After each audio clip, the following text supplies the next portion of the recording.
Bible, there's a prophecy. And that prophecy says that in the end of time, all these people that were exiled, that we call the lost tribes of Israel, will get up and come back to Israel. And it'll start happening all over in the four corners of the world. And they'll just get up and start moving back. And what if it was actually happening? Here you have this prophecy, and people are actually getting up. They may be in your own neighborhood, and they're packing their bags, and to you, they're just somebody else packing their bags and moving. But in actual fact, they're responding to some kind of biblical post-hypnotic suggestion. I'm not talking about 1,000 years. I'm talking about 2,700-year-old suggestion that they're responding to now. And we could actually film these people and match the prophecy with the events. And the reason it should matter is that because once they do what they have to do, they trigger the apocalypse.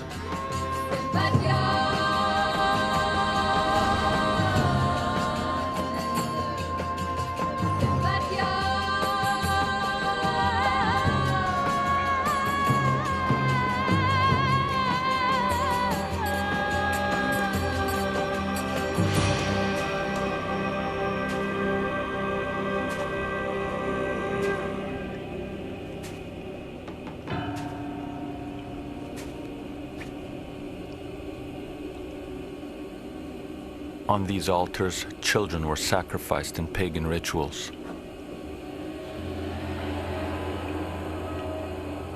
Scripture tells us that the tribes of Israel deserted the God of their forefathers and worshipped idols in places like this. The prophet said that for this sin, the Israelite tribes would be conquered and exiled until the end of time, when they would be found and redeemed.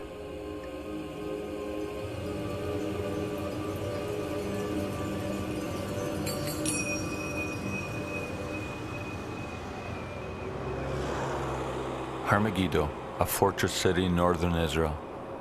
It is known to the world as Armageddon, a name synonymous with the apocalypse.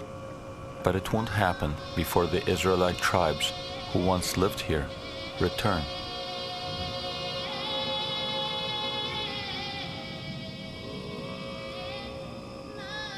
According to prophecy, the countdown to the apocalypse and final redemption begins when the tribes are found, one by one.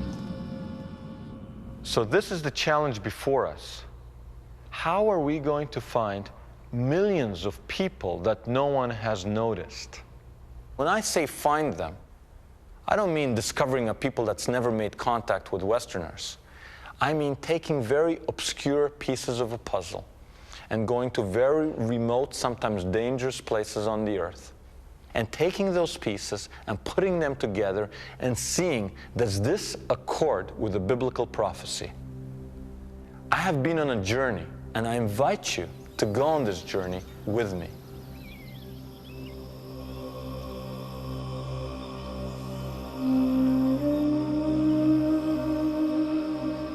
In the early 1980s, I went to Africa to document the plight of the Falashas, the black Jews of Ethiopia.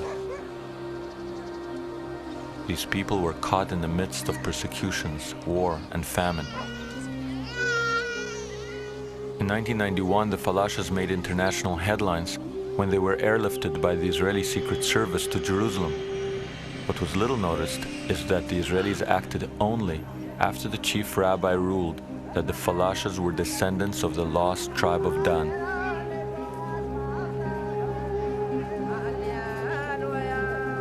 Can you imagine the lost tribes of Israel making front page news? Can you imagine the government of Israel acting on the words of rabbis who say this is the lost tribe of Dan, and suddenly modern aircraft swooping in to civil war Ethiopia as people from ages ago are airlifted into modern Israel? Seeing the Ethiopians in Jerusalem, I thought, was this just an anomaly? Or was the biblical prophecy beginning to unfold?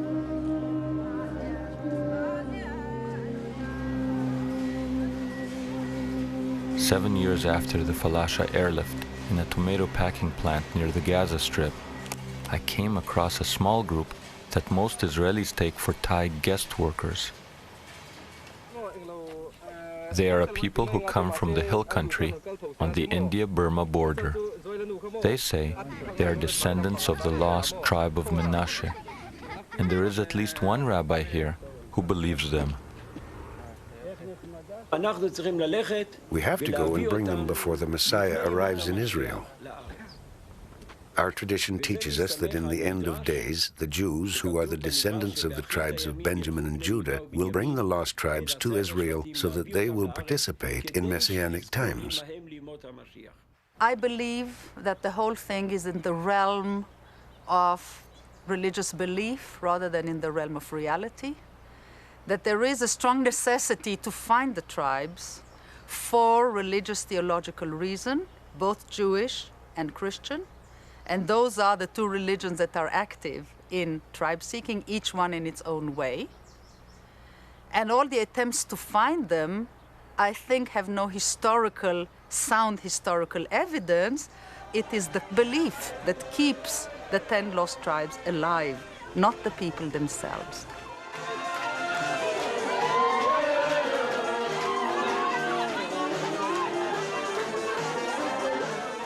Despite the skeptics, Rabbi Avichal has assisted hundreds of these people to emigrate to Israel and has supervised their formal return to Judaism.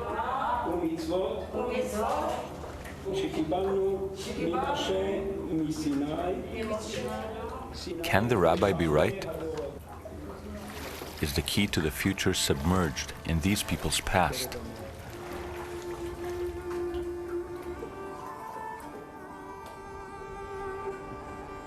The story begins 2,900 years ago, when after Solomon's death, his biblical kingdom split into two. In the south, Judea, home to 3 tribes including Judah, which gave its name to modern-day Jews. In the north there was Israel, home to the people that would later be called the lost tribes of Israel.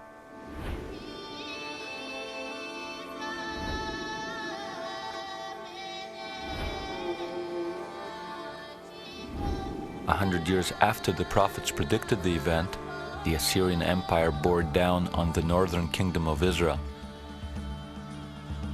The Assyrians, they are considered to be the real heavies. I guess you could call them the stormtroopers, the Prussians.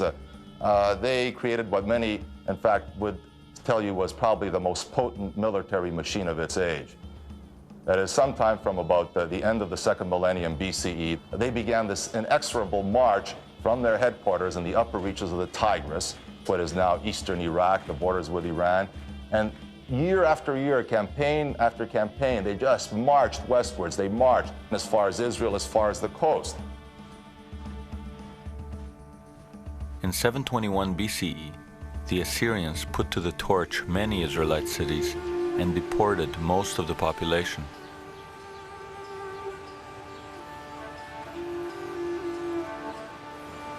Most scholars believe that the tribes were lost because in exile they could not have held on to their identities. They must have assimilated. We are talking about 2,700 years ago. There are historical documentations, historical records, actually found in excavations from, say, the 5th century BC that record Israelite names in Assyria. So at that time, maybe they still existed there, or a trickle of them existed there. After that, there is nothing, no documentation.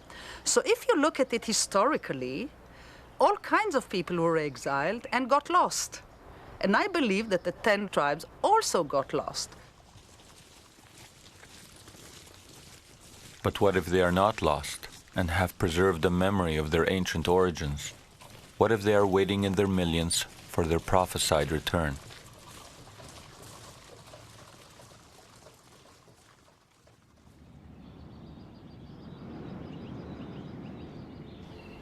The hill country where Burma meets India is home to the people called Manmase or Manasseh, who are now claiming descent from the lost tribe of Menashe.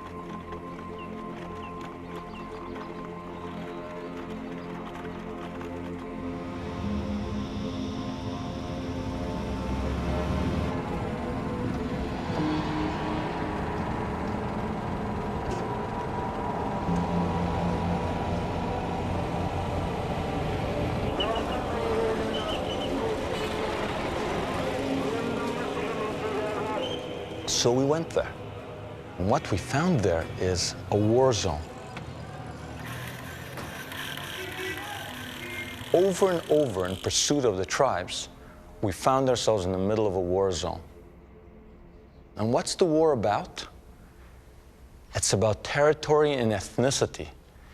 And these people that call themselves Manasseh are fighting a people called Naga, and the Naga are saying, their enemies are saying, you don't belong here. You know, and we know that you're not from here. Would you ever think that on the Indian-Burmese border, there's a tribal conflict, and being an Israelite is part of the issue?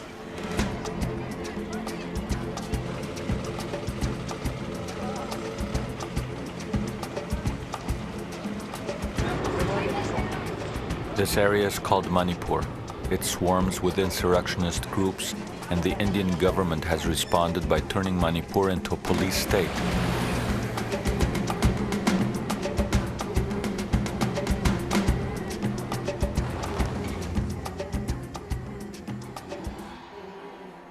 The local mortuary receives daily deliveries of the victims of Naga violence.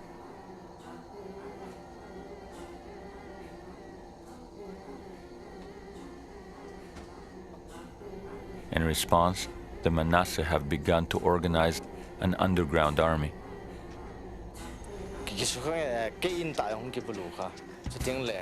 My village was attacked. My own house was burnt, and my uncle was killed. They destroyed my village. Israelites are good fighters. We are good fighters. That is why we are not afraid. We are not afraid to fight. We feel we are warriors.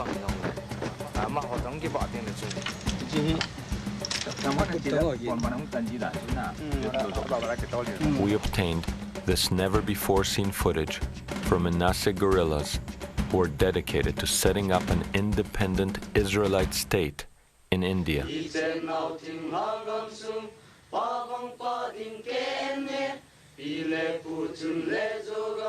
The flag of Jalangam, which is the flag for the future sovereign state, has the Star of David in the middle.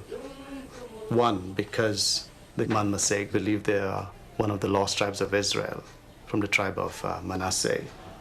Secondly, the Star of David is a neutral figure or symbol. All the clans would find it acceptable.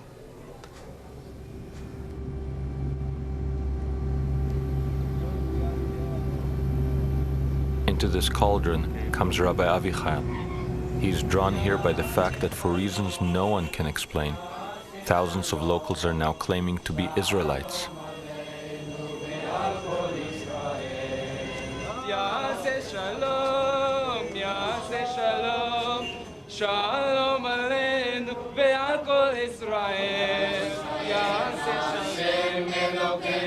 The rabbi has been researching the lost tribes for more than 35 years.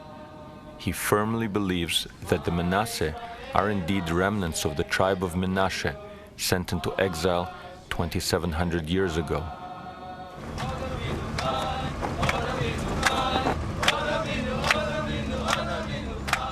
This particular tribe seems to have been a rather lowly tribe in the area, economically poor, socially on the lower scale of society. And to people like that, the idea that they may be related to some divine promise of a huge and glorious future may have a very big appeal. And when Rabbi Avichai came, he already found a tribe that has managed to convince itself that it belongs to the 10 lost tribes. We believe to be a Jew is not by body. To be a Jew is by soul. So you can be sometime in all the generation to change your body here and there, but the soul remain after all Jewish soul. And I believe in all my heart that you people have Jewish soul. I want to go to Israel as soon as possible so that I can worship my God in peace and without any obstacle. Israel today do it very, very slowly.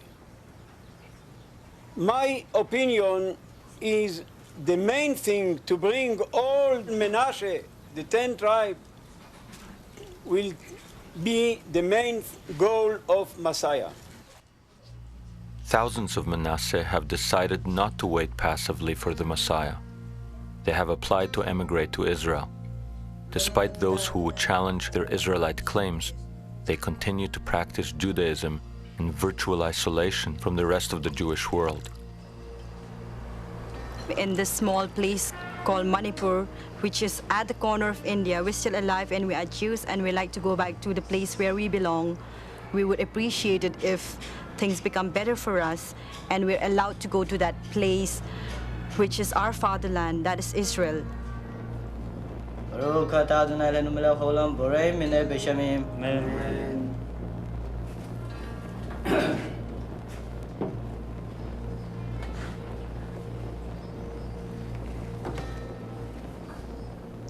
If this is really happening, it should be happening everywhere. Because the prophecy is clear. It's not a few people here and there. Ezekiel talks about the staff of Judah being rejoined with the staff of Joseph. And the staff of Joseph are the 10 lost tribes of Israel. There's 1.5 million Menashe. That's a lot of people. Where are the rest? So we said, okay, let's go back to the ancient sources. Where did they go? Where did they go?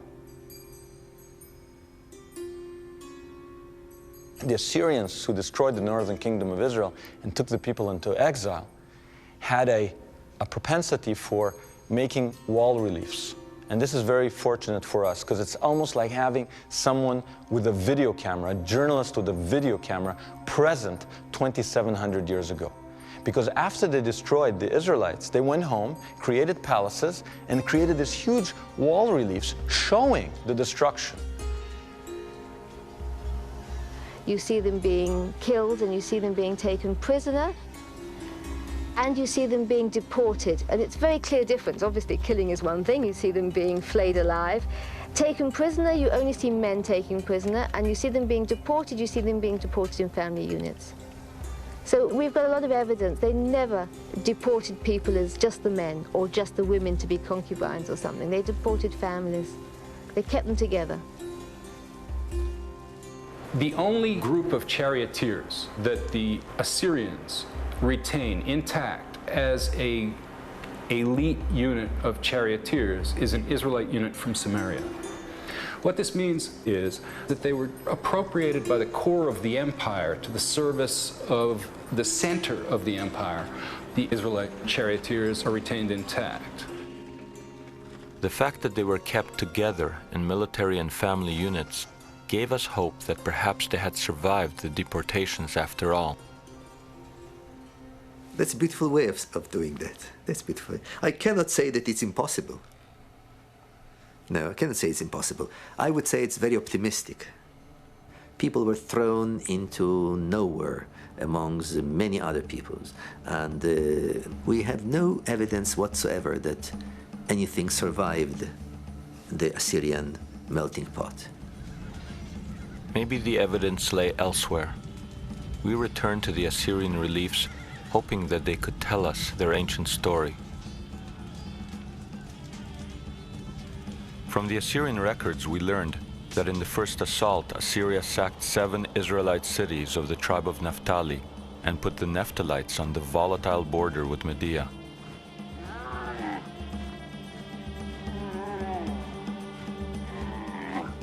As the Assyrians lost ground to the Medes, the Israelites found themselves under Median rule in an empire that extended from modern Iran to Central Asia. Any Israelites living in Iran were later absorbed by mainstream Judaism. It was pointless to search here.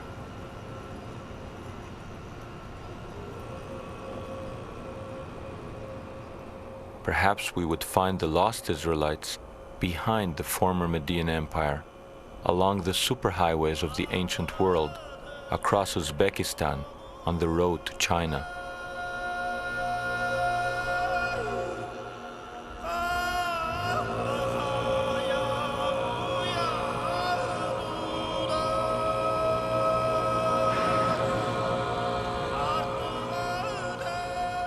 We picked up the trail in Uzbekistan, home to the legendary cities of Bukhara and Samarkand. Here we found ourselves in a forgotten region that had once been the prize of Alexander the Great and the Mongol warlord Genghis Khan.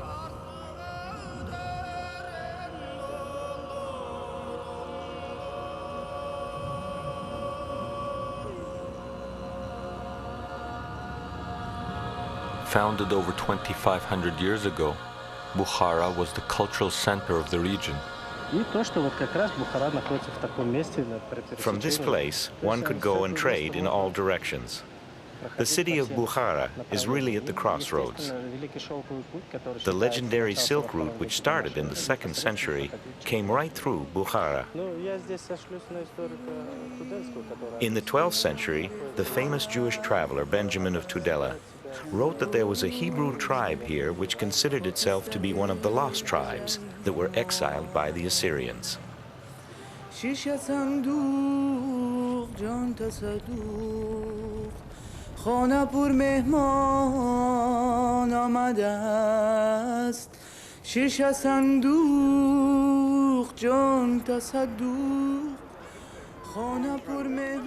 As late as the 19th century, British missionary and explorer Joseph Wolfe reported that the lost Israelites could still be found living in Bukhara. Legend has it that the most ancient tombs here date back to biblical times, but we could find no markings linking them to Israelites.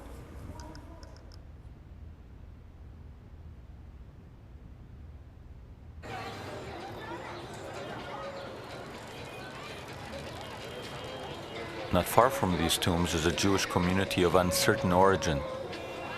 The first clue that they are related to the lost tribes is the name Issacharov, common in this area and nowhere else. Issachar is one of the lost tribes, and many of the people here, including the local rabbi, claim Issachar as an ancestor.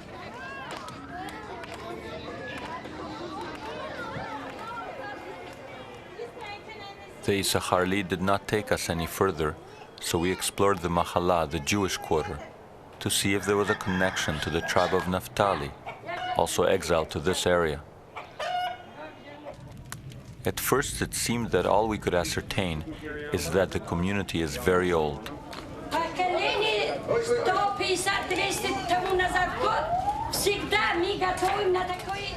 For many hundreds of years we've been preparing matzah in this oven. It is a very, very old custom. These customs are ancient, thousands of years old. When God gave us Jerusalem, we were preparing matzah by hand, just like this.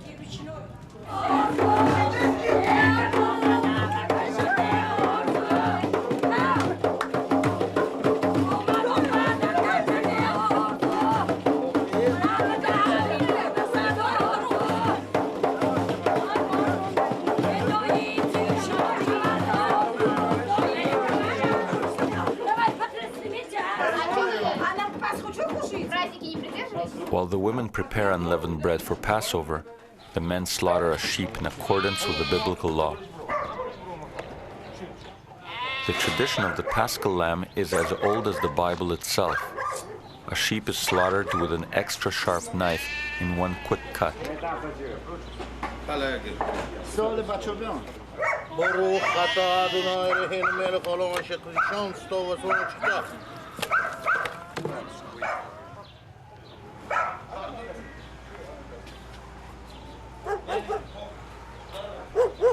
The blood is then drained and removed. At the time of the Exodus, a bush would be dipped in the blood and smeared on doorposts, identifying those homes as Israelite. I'm rendering this animal kosher, as we have always done. How are you doing that? I'm discarding the sciatic nerve here, in accordance with Jewish law.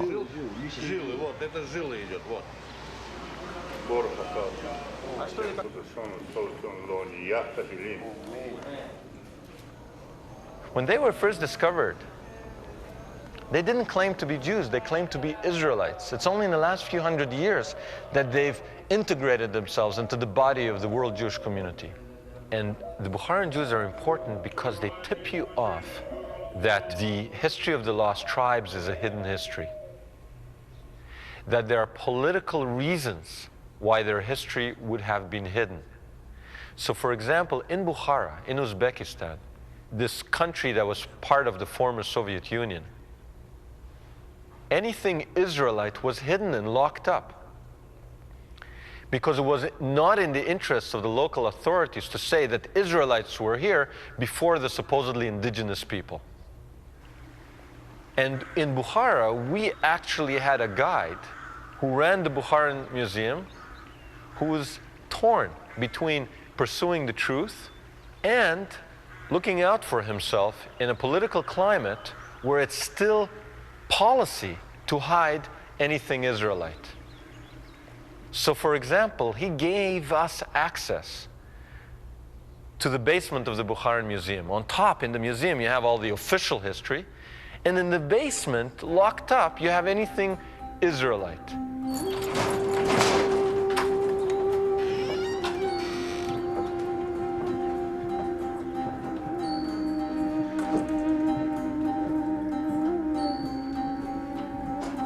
And what's in this musty, dank basement? Prayer books, silver platters with Hebrew alphabet on them, locked up. Torah scrolls, Bible scrolls are locked up as if they're some kind of state secret. Anything with a Hebrew letter, anything signifying some kind of historical Israelite presence, locked up.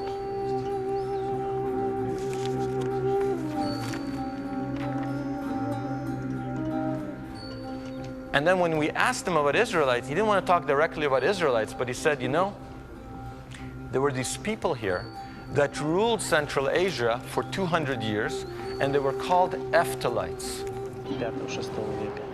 From our recent digs, we've learned that in the 6th century, Bukhara was the capital of a mighty kingdom of Semites, which also ruled parts of India, Pakistan, and Afghanistan.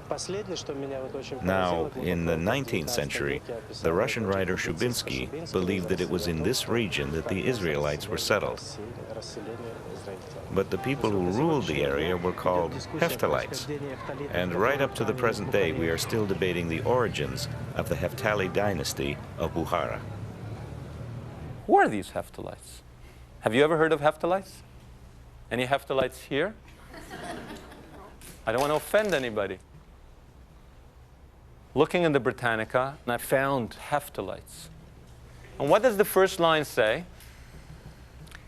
It says, this much-named and enigmatic tribe ruled Central Asia in the 5th and 6th centuries. Are we following here? Much-named, many names, and enigmatic, mysterious tribe. Now, why is a tribe that ruled Central Asia for 200 years mysterious? You'd think you'd get to know them after the first 100 years of rule. The second sentence was revelatory as well, because it says they were known to medieval writers as Ephthalites and Naphtalites. It seemed to us that the Naphtalites must have been the lost tribe of Naphtali, but we wanted some hard archaeological evidence.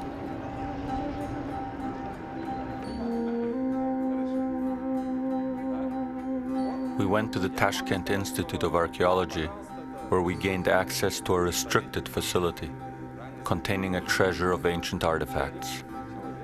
Among them, 2,200-year-old potsherds. Clearly displayed on the ancient clay is Aramaic script, the day-to-day language of the Israelite tribes.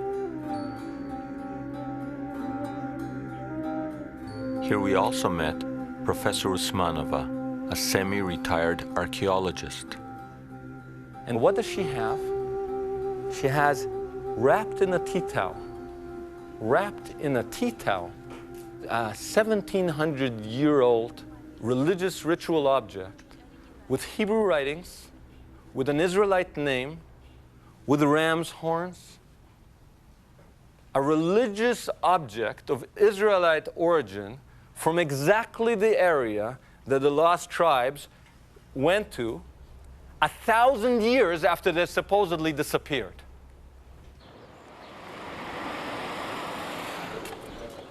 Unbeknownst to most Israelis, the majority of Bukharan Jews have now emigrated to Israel. But the chain has been broken. They do not know that they may be descendants of the Naphtalites. They say that we are descendants of the lost tribes, but we don't know which one. All we know is that we are Jewish. That's what is important. I hope that with God's help the redemption will come, and with it the ingathering of the tribes. Then we'll know which tribe we belong to. Until then, we identify with the tribe of Judah.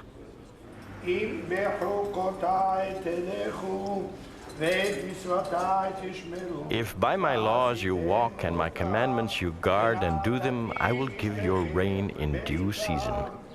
And you shall eat your bread to the full, and you will dwell in your lands safely, and I will be your God, and you shall be my people. I am God, your God, who brought you out from the land of Egypt, that you shall not be slaves to them. And I have broken the bonds of your yoke, that you may go upright.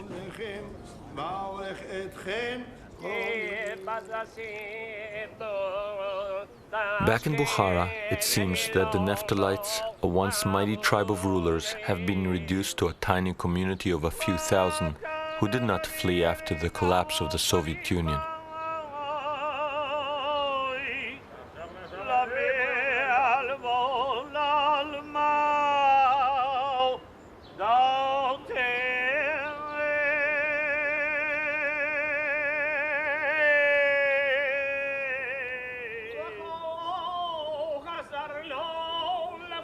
Once, you could find these people in dozens of towns dotting the area. Now, there are only a few isolated Bukharan Jewish enclaves, including this one, in the jewel of Central Asia, Samarkand, a city with a history dating back more than 2,500 years.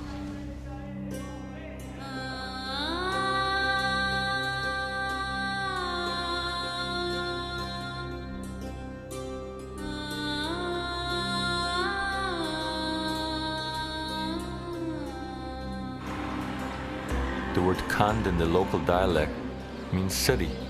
Samarkand translates as the city of the Sumerians. Samaria was the capital of the northern kingdom of Israel.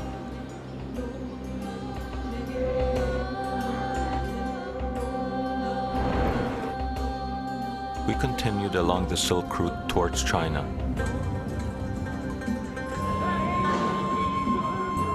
The city of Kaifeng was the capital city of the Han Dynasty. Following the Naphthalite Trail, we learned that the Chinese records say that the Naphtalites were here. They were labeled Jews or Yuda by the Chinese. It is virtually impossible to identify a Jew in Kaifeng today. But there was one government official who was willing to talk. There was a Jewish community, but now there is no more Jewish community. There is no Jewish community anymore. Only a few families. This is the synagogue, former site of a synagogue. Okay. And can you write also here the two family names? Only for your reference. I understand. And most likely, and you will be refused. No, no. 不在这儿，在那我帮你问一下。We did not find lost tribes in China waiting in their millions. But could the last Jews of Kaifeng help us in our quest?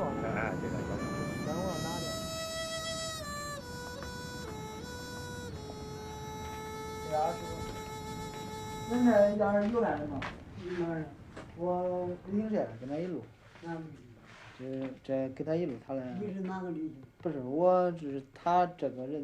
300年以前。 About 300 years ago, our synagogue ceased to exist. Without the synagogue, there was no place for the Jews to congregate. Without a congregation, there were no more rabbis. Without the congregation, without the rabbis, without the religious rituals or readings of the scriptures, there was no more worship. Nothing was left. Nonetheless, to this day, there are Chinese people in Kaifeng whose identity papers still describe them as Jews, Yuda. Yudai, this is his name, right? Yes. Does he think he is a Jew? 他问你现在你自不为自己还感觉你是犹太人？当然是这样，是这样。Yes, sure. 我在我民族意识还是有的，民族意识，民族意识。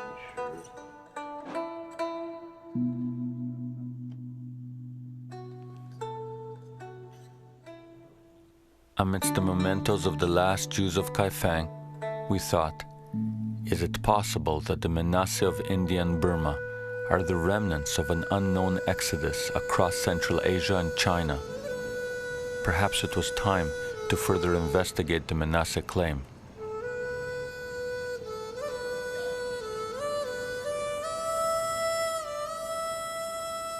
Since time memorial, we long for this Israel, and we have sympathy for Israelis. Nobody told us to feel like that. I don't know how it comes.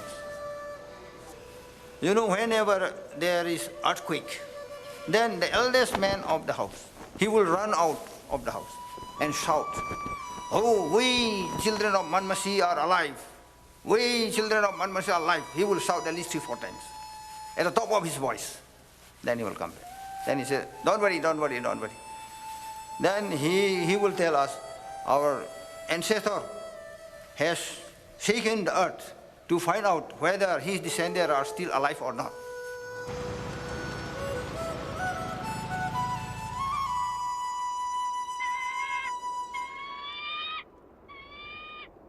There's something very poetic about the possibility that the Manasseh of Northeast India are the descendants of an unknown, long-forgotten Israelite trek across China into Burma, finally ending up in India. And when we were with the elders of the Manasseh, they pulled out a map that illustrated exactly the journey we had suspected, showing them starting in Israel, going across Central Asia to China, down into Burma and into India.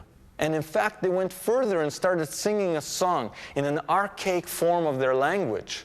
A song not of the unknown Exodus, but this time a song of the known Exodus. The Exodus with which we're all familiar.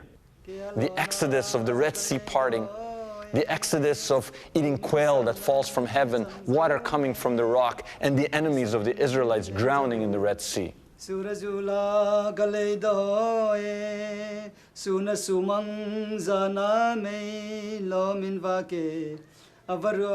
first verse is telling that the big Red Sea is parted. Then the second verse goes, we are going on foot across that parted sea. Then the water came up together again and the enemies were being swallowed by the sea.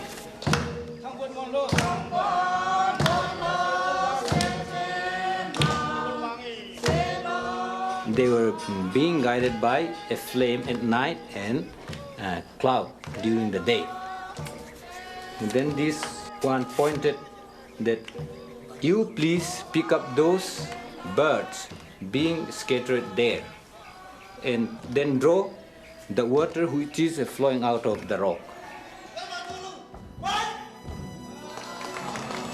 Though their history demonstrates that their ancestors passed through China, the Manasseh insists that they are not Chinese and that they have preserved customs which are distinctly biblical.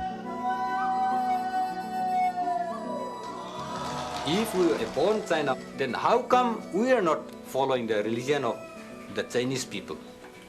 The Chinese people religion is broadly two. One is Confucian and another one is Buddhist. In the two religions, there is no animal sacrifice. But when I was a small boy, we kill some animal. Then we put big plate. The blood of the animal was set there. Then the priest took some bushes, branches, and dip it, and thus painted the doorpost.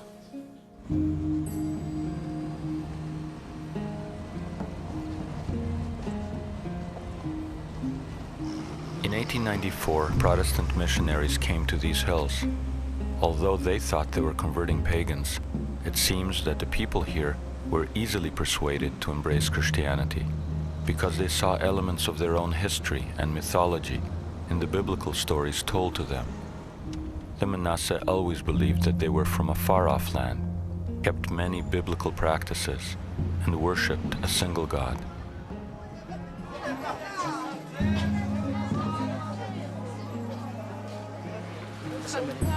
What are you doing? Just a minute, I'll share something. When we learned that Manasseh eat pork, we thought these could not be Israelites.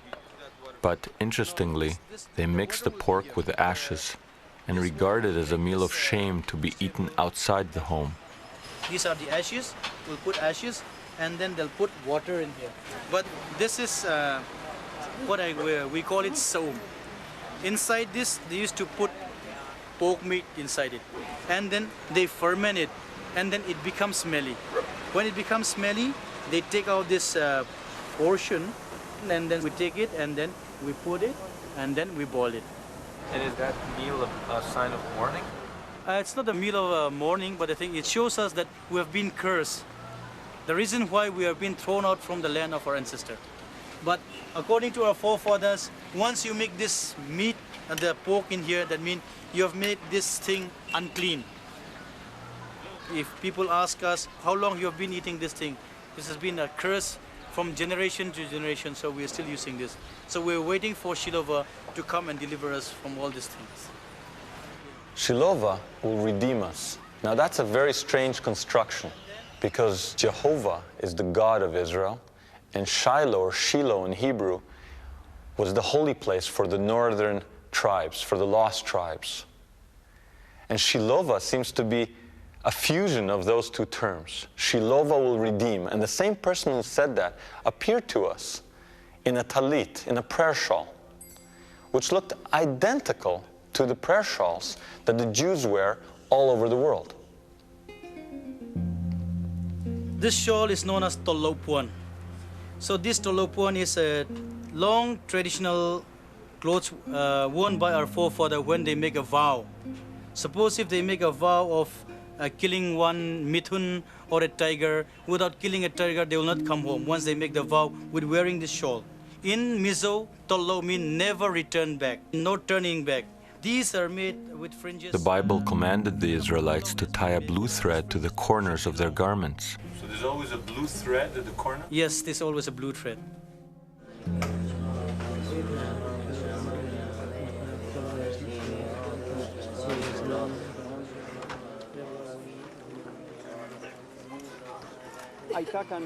These people have had a problem in that the Jewish world couldn't relate to them. No one answered their appeals. No one answered their cry. About 50 years ago, a man named Chala, who was one of their leaders, they regard him as a prophet, told them that the time had come for them to return to the land of their forefathers. Many got up and were willing to follow him. Nobody said, "What land of our forefathers are you talking about?" They all knew that the Holy Land was their ancestral home.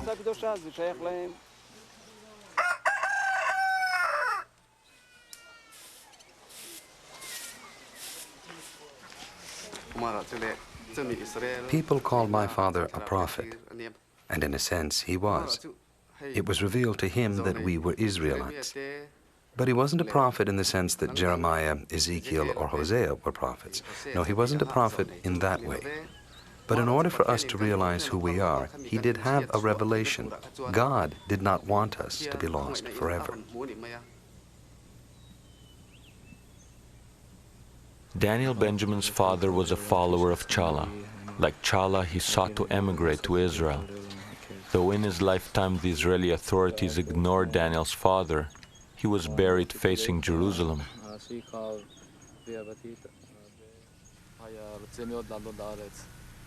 My father wanted very much to immigrate to Israel. He was, in fact, one of the first to return to Judaism, to start practicing Judaism in this part of India. He was a leader of our community. He also taught me a lot about Israel, about Zionism, and about Judaism.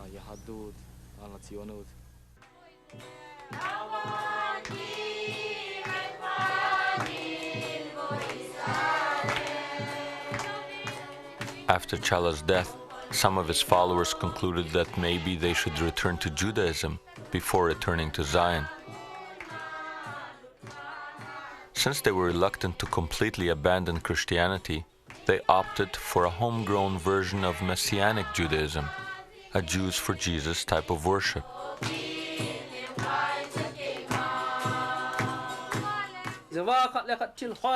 But for some of the Manasseh, the call of their ancestors eventually proved too strong to ignore.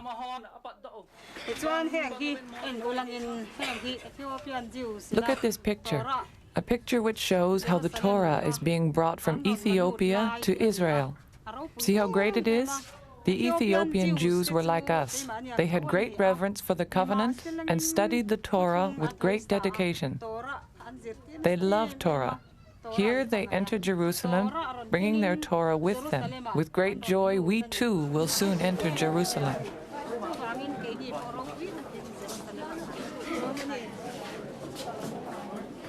Thousands of Manasseh have now forsaken Christianity and adopted Orthodox Judaism. Could these people really be Manasseh? Because if they are, we may have identified as many as 4 of the 10 lost tribes of Israel. Manasseh, Dan being the Ethiopians, and Issachar and Naphtali among the Bukharan Jews of Central Asia. And if we were right to think of the Bukharans as the descendants of Naphtali, then maybe we should be looking for Zebulon, because Zebulon was the brother tribe of Naphtali in ancient Israel. And history records that at the same time as the Naphtalites were ruling Central Asia in the 5th and 6th centuries, another tribe was ruling parts of Afghanistan, Pakistan, and India. This tribe was called Zavula. So maybe we could find in the Indian subcontinent, not on the border of Burma, descendants of the Zavula, just as we had found descendants of the Naphtalites in Central Asia.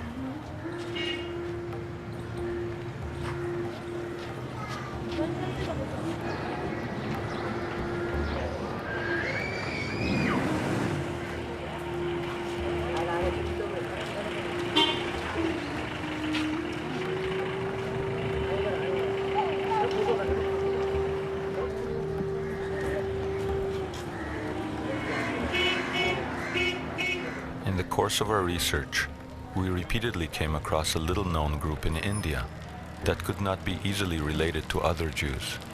So we made our way to Bombay in search of Zebulon.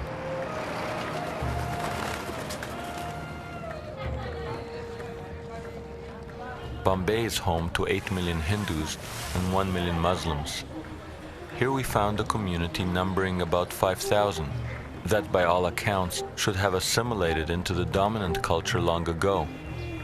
And though they do not call themselves by any particular tribal name, significantly, like the lost tribes and unlike other Jews, they call themselves the children of Israel, not Judah.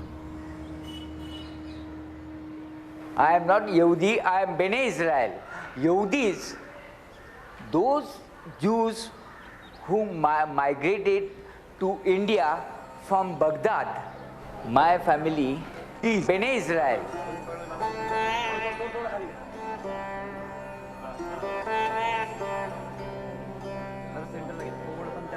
"300 years ago, a Jewish merchant traveling through the coastal region was stunned to see Indian peasants chanting Jewish prayers. Fascinated, he stopped to inquire as to how they knew these prayers. and was shocked when they replied that they were Israelites who had lived in India from ancient times. Skeptical of these claims, the merchant visited a village and presented the Bnei Israel with an assortment of fish to be made into a meal, some kosher, some not. When he saw that the villagers knew which fish were kosher, he was convinced that they were an Israelite community, and he helped them return to Judaism.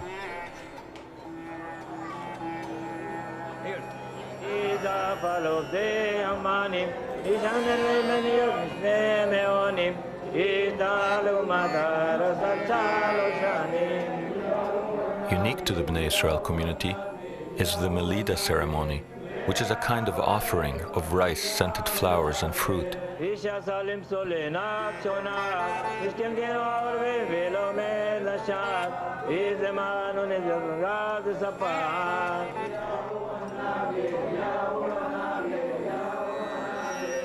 Though they had forgotten the reasons behind some of their practices, the Bnei Israel had clung to them as something precious to be passed through the generations. They were observing certain rules and regulations of Judaism. And when they got an opportunity of being told as to what the meaning was of that particular thing, they were only too happy. Why should they lose? And nobody forced us. If they had said, no, you must become Hindus or you must become Mohammedans, but nobody ever forced us because we were such a minority in the whole population of India. Nobody worried about us. But what if they were not always a tiny minority? What if the mysterious rulers of northern India in the 5th and 6th centuries were indeed the lost tribe of Zebulun? The Bnei Israel community's own historian, his name was Chaim Kar, wrote a book about the Bnei Israel at the turn of the 20th century. He believed that they are descendants of the lost tribes. He thought the tribes were scattered to the ends of the earth, and some made their way to India. He talks about various practices they have and compares them to the rituals of the Jerusalem temple, for example, the Melida ceremony. He argues that in an earlier period, they even had sacrifices like those in the temple. But these are all speculations. There is no documentation or proof. After nearly 3 millennia, there may not be proof, but there is a tantalizing hint. The holiest site for the Bnei Israel of India is a rock outcrop 100 kilometers south of Bombay.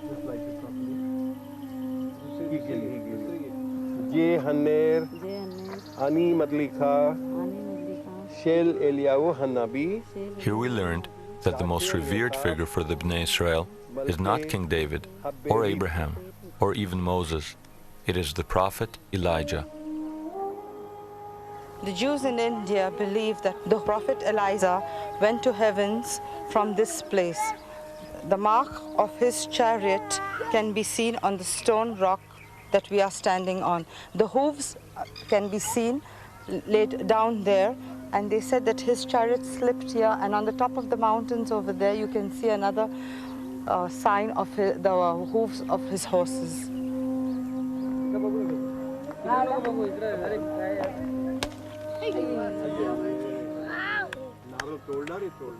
Using the rock as a kind of altar, the Bnei Israel make an offering of coconut on the mark of Elijah's chariot. This veneration of Elijah is suggestive, since Elijah was the prophet of the Israelite tribes that came to be lost.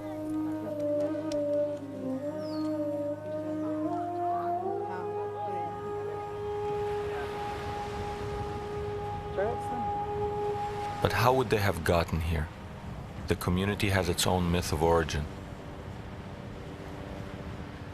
2,000 years ago, a ship of Israelis got caught in a storm, and the ship was wrecked on the coast of Bombay.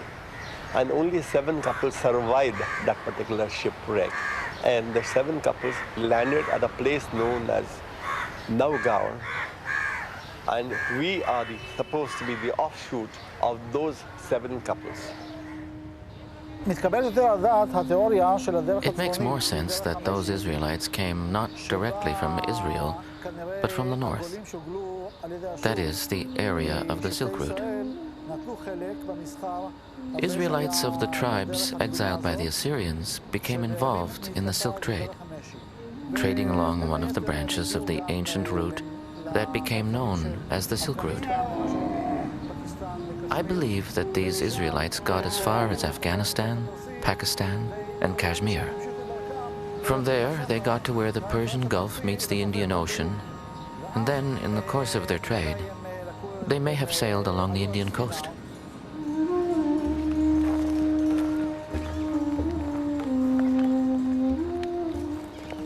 Whichever way they got here, the Bnei Israel can still point to the graves where the survivors of the shipwreck are said to be buried. It now seems that we can draw a plausible link between the Bnei Israel and seafarers coming from the north. But does this prove that the ancient rulers of northern India had any connection whatsoever to the lost tribe of Zebulun? We have coins that say Javul on them. We have recorded history of their capital city called Baruch, which in Hebrew means blessed. We know that the title of their king was Mir HaGola, which in Hebrew means light of the exile. And we know the name of the king, their most famous king, was Torah Mana, which in Hebrew or Hindi means, or seems to mean, belief in the Torah, faith in the Torah, faith in the books of Moses. So unless these were all coincidental, we could speculate that the Zavula of India and Pakistan were really the lost tribe of Zebulun.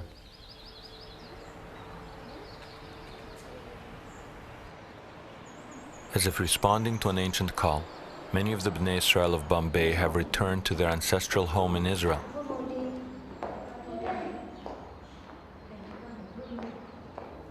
They gravitate towards Elijah's cave and continue to demonstrate their reverence for the biblical prophet. Elijah's cave is in the old territory of Zebulun.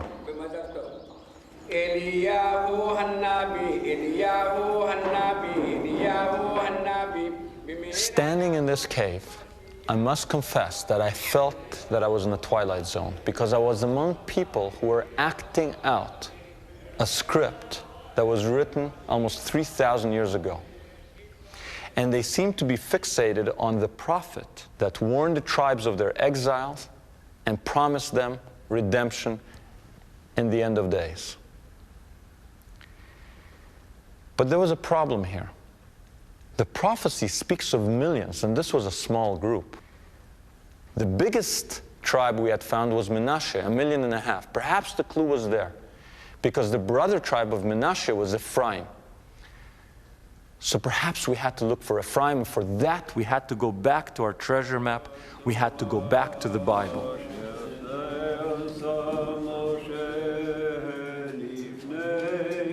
In the 8th century BC, the biblical account of the facts is fully reliable about the reasoning, about the whys and hows, that is something else. But about what happened, we can fully trust the biblical account. It is fully parallel to what we found in archaeological excavations. I look at things as a believer. For me, the scriptures are paramount. In the Book of Kings, we find in several places references to where the tribes were exiled to. Also in the Book of Chronicles. It says in these texts that they were exiled to 5 places. First, the mountains of the Medes. This is in the direction of Kurdistan and the Caucasus. Second, the river Gozan. Third, Hala. Fourth, Hara. And last, Havor. Where are these places? In modern Syria, there are places that roughly correspond to the biblical locations. There is a river called Havor, and nearby there is a city called Gozan. It's very interesting. A few documents were found recently in a city on the river Habur called Durkatlimu, a German excavation. And in 1993, they were published. Only 4 documents, I think, and in 1 or 2 of them, there are Israelite names. One of them is Hezekiah. Now, the date is the first year 2 or what, of Nebuchadnezzar. So that means they are not Judeans. They definitely are Israelites. Israelites in the area of Habur, where they should be. Today there are no Israelites waiting by the river Chavor. But what if they moved east, taking their place names with them?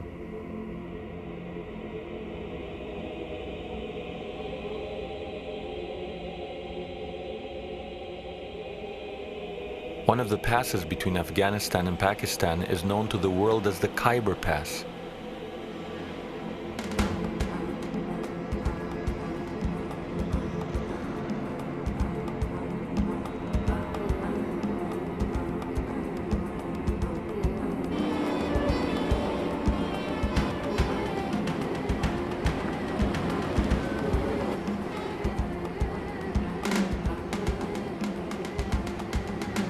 The Khyber Pass is one of the most lawless and dangerous places on earth. It is the heart of Pakistan's northwest frontier, the Wild West of the East. The first thing one notices is that the Pakistani government has no real authority here. The only way to obtain safe passage is to travel with an armed escort from the ruling people in the area, the Pathans.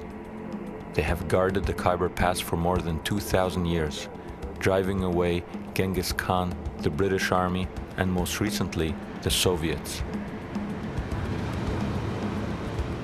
In Hebrew, it's known as the Chavor Pass, the same name as in the Bible. And next to the Khyber Pass, there's a city called Peshawar in Pakistan. Peshawar means the same thing, the Chavor Pass. So we thought, could the Khyber be Chavor in the Bible? If it is, there should be here a river called Gozan. And right there, flowing into the Kabul River, is the river Ghazni.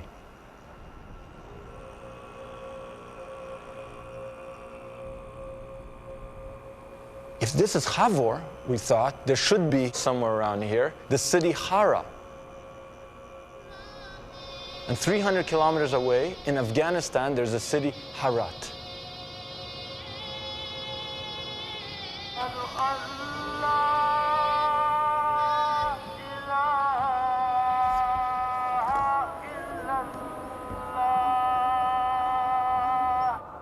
The whole world knows this area as a hotbed of Islamic fundamentalism. There are 15 million Pathans and not a single Jew among them. But we set out to investigate whether under the Islamic surface lies an Israelite past.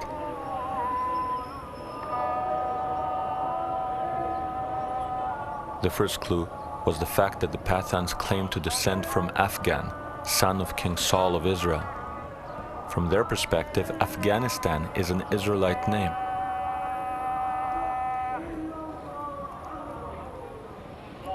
At worship, they seem like any other Muslims.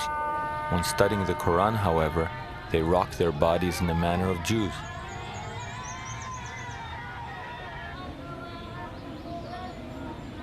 To this day, it is an ancient code called Pukhtunwali, rather than Islamic law, which commands their ultimate loyalty.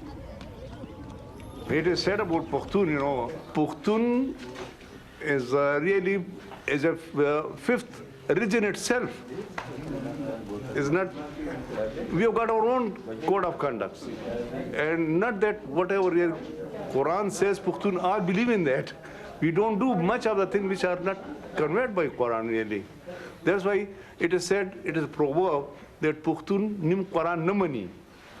Or Pukhto pinzam mazhab de, you know. Pukhtuwali, the code of the Pukhtu. And what is this Pukhtuwali? It's basically Old Testament law in a kind of unforgiving way, where you don't have any kind of rabbinical softening of it. Eye for an eye means eye for an eye, literally. Adultery, you're finished. If there is a conflict between your own Pukhtunwali law and Islam, Which do the Pathans choose? Our customs are those of the Pukhtun, or Pathan. There are 11 Pathan tribes in the Khyber. We all have the same customs. The main law here is the Islamic Sharia. But we Pathan follow our own specific Pukhtunwali customs. For example, according to Islam, there must be established evidence for the conviction of adultery. You cannot convict anyone without sufficient evidence of fact. But according to Pukhtunwali, if there is even the slightest suspicion of an illegitimate relationship between a man and a woman, both are convicted and killed. The matter is closed, and there is nothing left to discuss. As in the Bible, the Pathans still engage in animal sacrifices for religious purposes. I am of the Musahel, the people of Moses. We make sacrifices of sheep. For example, at a wedding festival, our elders would sacrifice 4 sheep. Today, when times are good, a man can sacrifice 10 sheep. We make these sacrifices to please God and the people too. Also, some people used to light oil lamps on Friday nights to ask for forgiveness and blessings from God. Such are our traditions.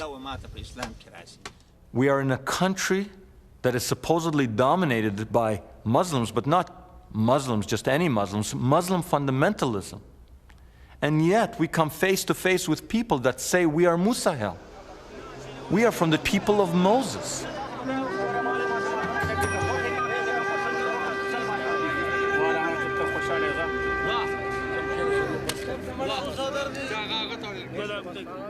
And as we travel among these people who look like they stepped off the pages of the Bible, Semitic faces, long beards, biblical garb, prayer shawls, and as the evidence mounted, we could not help but feel that maybe here among the Pathans of Afghanistan and Pakistan, we would find the answers to our quest.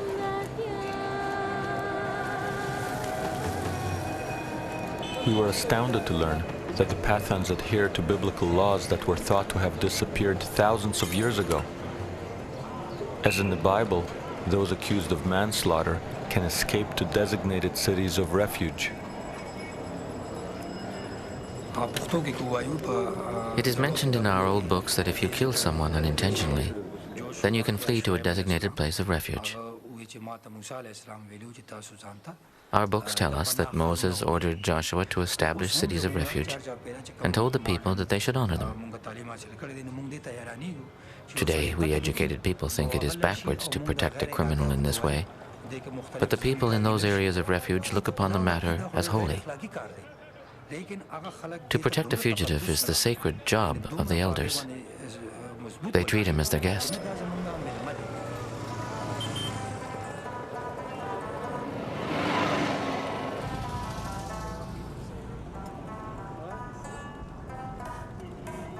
It seems the Pathans are trapped in time, tenaciously adhering to their ancient ways. They've literally created a wall between themselves and the outside world. They live in these extended family compounds, their women hidden inside.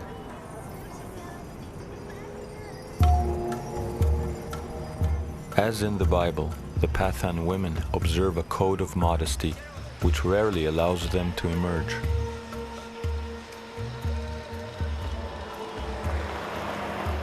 I asked the Pathan, how could you have love songs when you keep your women hidden? It's what, a man singing a song to someone in the kitchen from the other room, the dining room? He said no, he laughed and he said, all our love songs take place at wells. The only legitimate place for a woman in modesty to be seen is at the well. And immediately it struck me that every one of the biblical romances happens at a well. Moses meets Zipporah at a well, right? Jacob meets Rachel and Leah at the well. Rebecca for Isaac is met at the well. It's always at the well.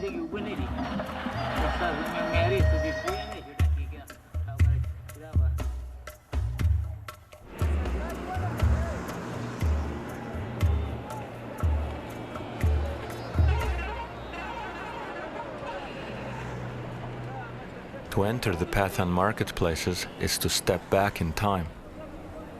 Defying all probabilities, the Pathans still live in tribal groups with Israelite names.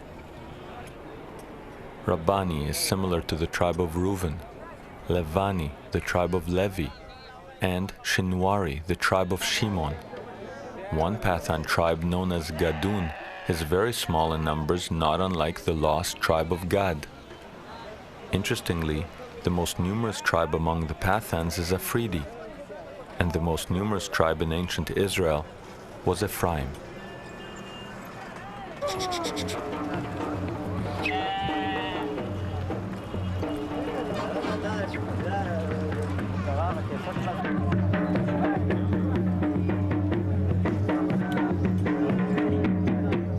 There is even a sub-tribe called Waziri, known for wearing its hair long. In biblical times, Naziri, such as Samson, also did not cut their hair.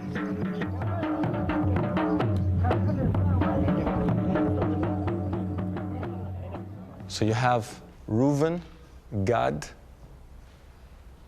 Ephraim, Shimon. 4 more tribes. So we'd actually located 9 of the tribes. Or let me put it differently. We think we located 9 of the tribes. If we haven't located 9 of the tribes, then it's a very strange coincidence going on that you have all these people with biblical names, with biblical practices, with an Israelite memory, exactly where they should be according to the biblical map. If someone can come up with another explanation, I'm open to it. But I couldn't understand it.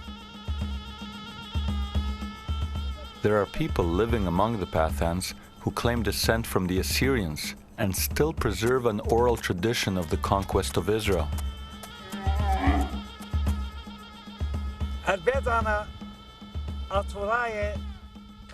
Our tradition is that 2,700 years ago, my people conquered Israel and took the tribes there to the areas we ruled: Iran, Turkey, Armenia, Uzbekistan, and Afghanistan. The Israelites were taken to all of these places. They acted as our servants. They acted as tutors for the Assyrian children. They were also used in the army to help Assyria in warfare.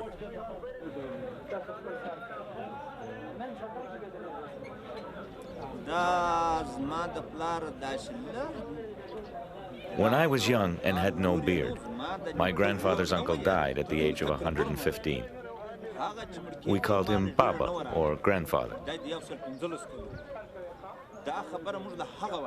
He used to say that we are the children of Israel.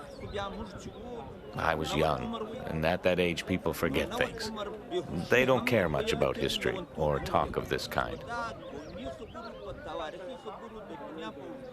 But now I would like to know, what are our origins?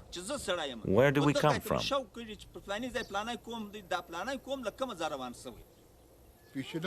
Our grandfathers always told us that we are from the Bani Israel, the children of Israel. They said the Jews are as Pathan as we are. It's clear that a Judaic memory persists, but were there ever people here who openly identified with Judaism? If you look up Harat in the Encyclopedia Judaica, for example, you'll find 1 or 2 paragraphs. If you look up a Western Jewish community, you'll find pages and pages and pages. And when you look up Harat, it says the Jewish community may have been in Harat for somewhere between 1,000 and 2,000 years. They're talking about a community that lived somewhere for at least 1,000 years, and there's a paragraph or 2 on them. What does this tell us? It tells us that they're lost to our consciousness, that they've fallen off the Western radar screen.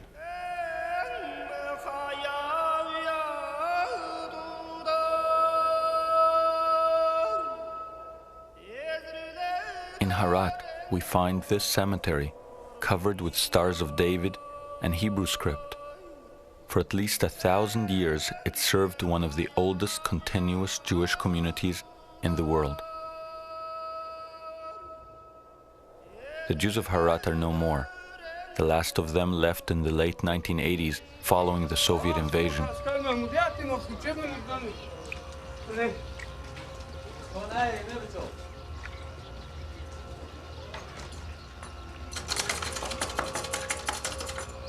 The country is now torn by civil war, and yet a Pathan tribesman agrees to take us to one of the old synagogues.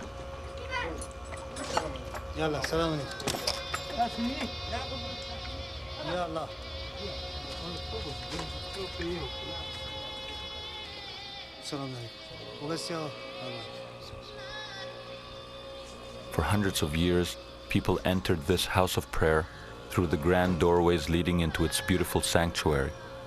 Today we enter through an artillery hole blasted by Soviet shells.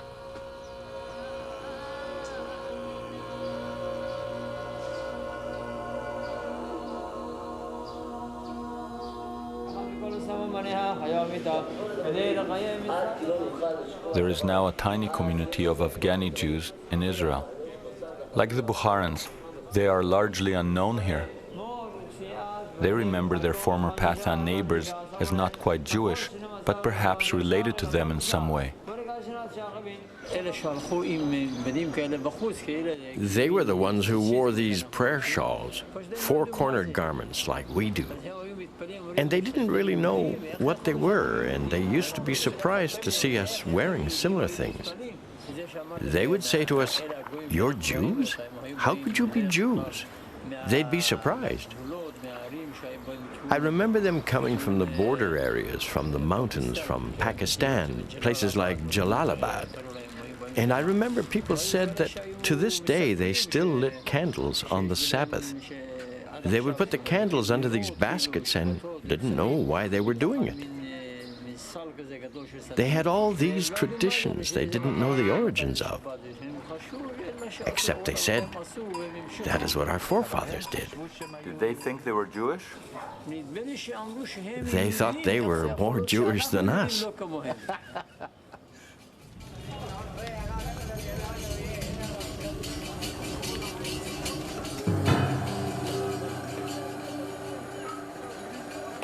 The prophets say that equal numbers of Israelites and Judeans will herald the Messiah.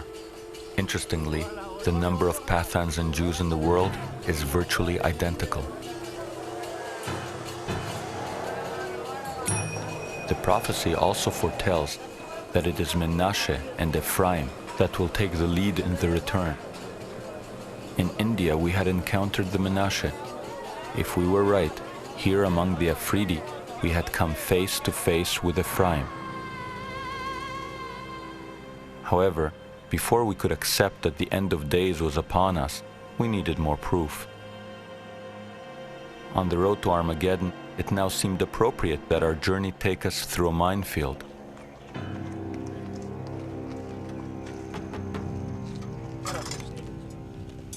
We needed harder evidence that the Pathans were of the lost tribes, so we went to the Afghani city of Kandahar, where in the 1950s a stone covered in ancient script was discovered.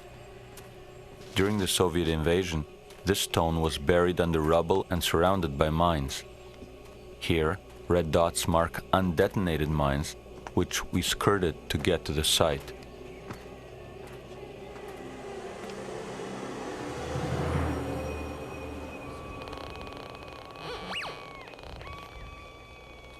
"2,300 years ago, the Buddhist emperor Ashoka put up propaganda pillars throughout his empire. Until the Kandahar discovery, it was thought that these stones were always written in Sanskrit.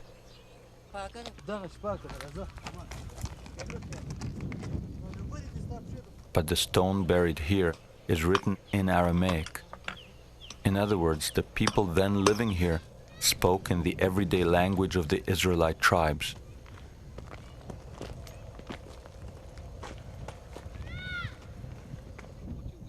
We came here with a local elder in the hope of photographing it, but in its present state, that proved impossible. It's under here. The stone is very big and there is ancient writing all over it. Same hard surface as this one, but no one can get to it now. This is definitely the place. There's no point in looking any further. We did look further. We were tipped off that across the border in Pakistan, there was another stone rarely mentioned by Western scholars. Look at that. There it is, right over there. What is it? What is it? Here, the stone was accessible. To our surprise, we discovered that it too was not written in Sanskrit, but in the Aramaic alphabet. I see all the letters, the Aleph, the Ain, and I'm standing in front of this 2,300-year-old postcard from the Lost Tribes. And when we pack up our gear and we go, and I'm like in shock, because I didn't expect to find it. I was thinking it's in Gandhar. I didn't know there was another one here. And there's two more in places we didn't go. And one has on it the Hebrew month of Elul. So then this guide comes up to me and they told me, don't say you're Jewish, don't say anything, because people here are very Muslim, they may not take kindly to you. So he says, why were you able to read that?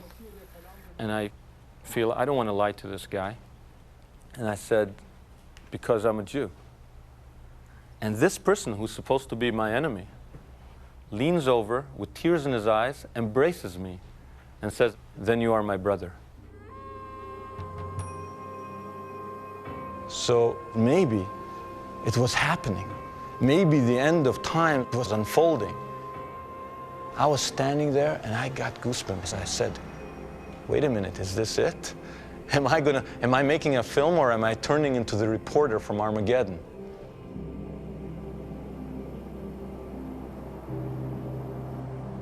But then something struck me. We never found people who claimed to be Cohens, priests. And that's a big problem, because if we're really analyzing prophecy, return of the tribes leads to Messianic times. Messianic times leads to the rebuilding of the temple of God in Jerusalem, and that leads to the renewed rituals that take place there, and that requires a ritually pure caste of priests. And there are none among the tribes, and in Western Jews, none that can claim that they are ritually pure descendants of this priestly class. So what's going on here? On the one hand, it seems that prophecy is unfolding, and on the other hand, key characters in the biblical drama are missing. Perhaps we had stumbled on some kind of eternal punishment. Preserved in their tribal units on the edges of deserts, the lost Israelites were waiting for a redemption that would never come. Or perhaps everything we thought we had found was a passing mirage.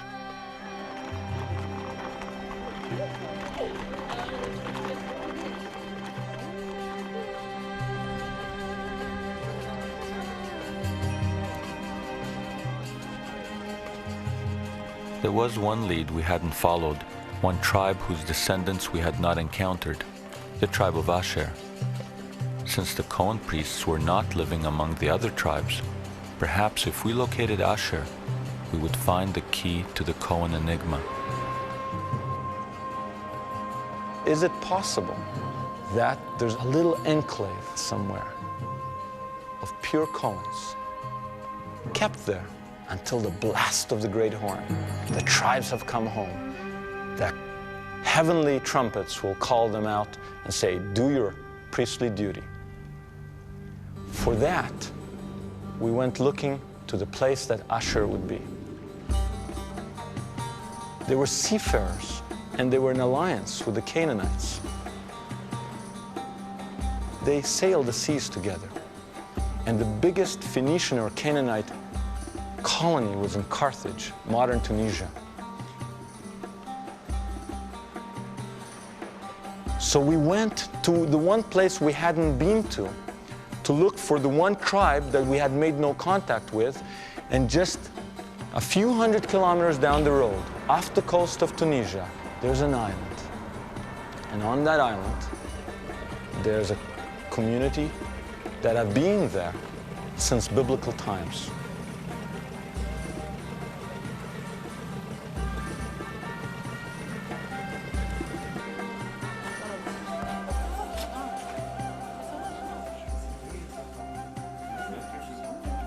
The name of the island is Jerba, It is home to a Jewish community that Tunisians value for its silversmiths.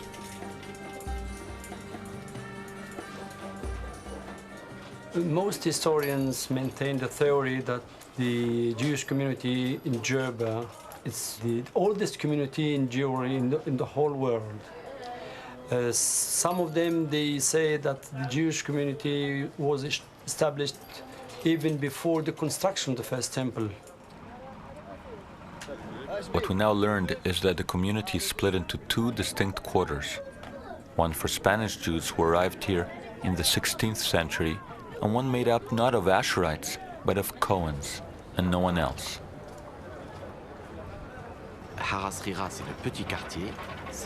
There is a small quarter on the island near the ancient synagogue. There is a bigger Jewish neighborhood called the Large Quarter. The larger quarter is mainly made up of Jews who arrived here after their expulsion from Spain. Also, other Jews of various ethnic backgrounds came to live there. The smaller quarter, on the other hand, is made up essentially of Cohen priests who arrived here after the destruction of the first temple in Jerusalem in biblical times. I am from the Joseph Cohen family. I have it from my father and my father's father that our tradition is that we came from the priestly neighborhood. We are Cohens, and it is 2,000 years that we have been living here on this tiny island. The story goes that this community was founded in biblical times by temple priests that quarreled with the religious hierarchy in Jerusalem. Here, they found a place of refuge, setting up the Griba synagogue, which locals still consider one of the holiest sites in Judaism.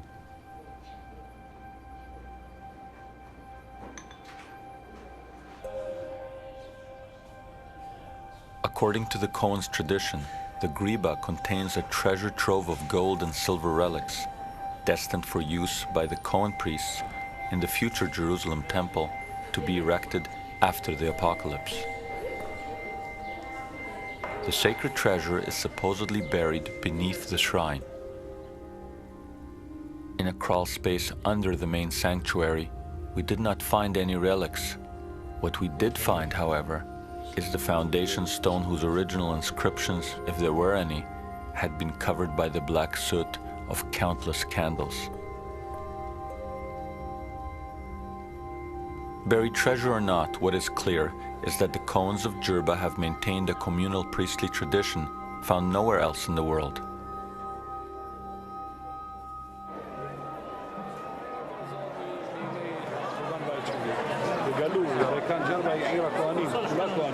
You know, Jerba is the island of Cohen priests. All are Cohens.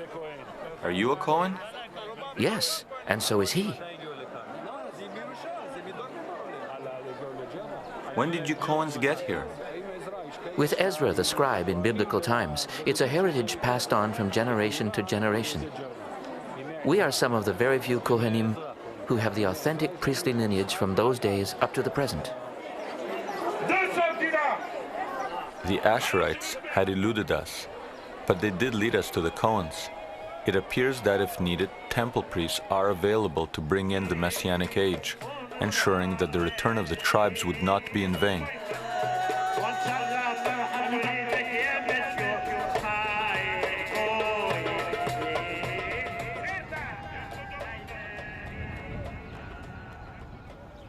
There is a divine promise in the Bible that the tribes will return, that they will be united, that they will prosper and grow.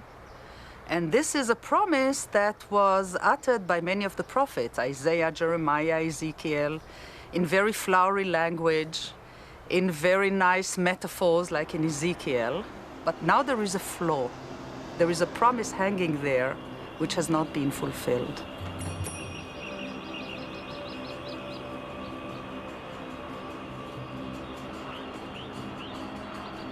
If the divine promise is fulfilled, millions believe that this place, Armageddon, will be at the center of events.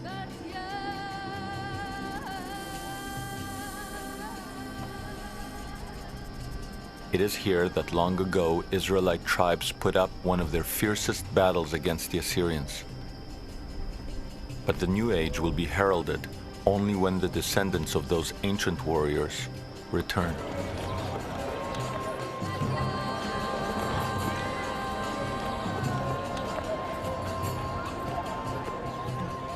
Daniel Benjamin is one of the few who have made it from the India-Burma border to Israel. If he is from the lost tribe of Menashe, he is one of the first Israelites to serve in a Jewish army in nearly 3,000 years.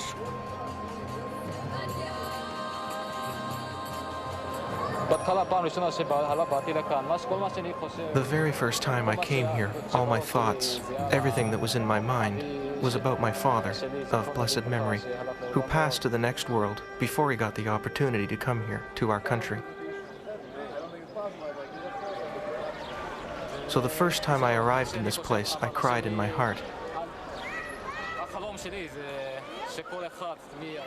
My dream is that every one of the B'nai Menashe, at least 1 million or 2, will come here with God's help.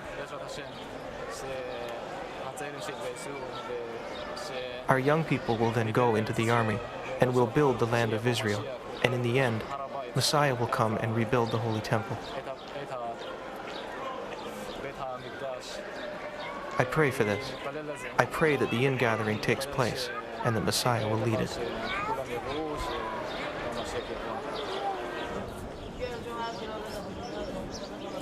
Seeing Daniel pray next to an Ethiopian Israeli, I couldn't help but wonder if the story had come full circle, if the tribes of Dan and Menashe had begun the long prophesied return of the lost Israelites. The lost tribes of Israel are no longer lost. The lost tribes of Israel have never been lost. What was lost is our consciousness.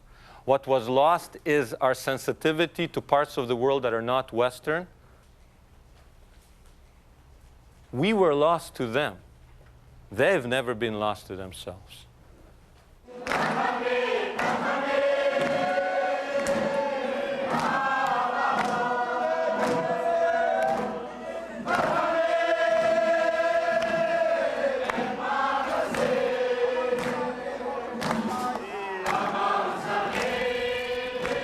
Long ago, the Israelites were given a prophetic promise that once atonement had been made, there would be a bright messianic future, and the staff of Judah would be rejoined with the staff of Joseph, the tribes finally reunited. These people now believe that their nearly 3,000-year exile is over, and that their redemption is at hand.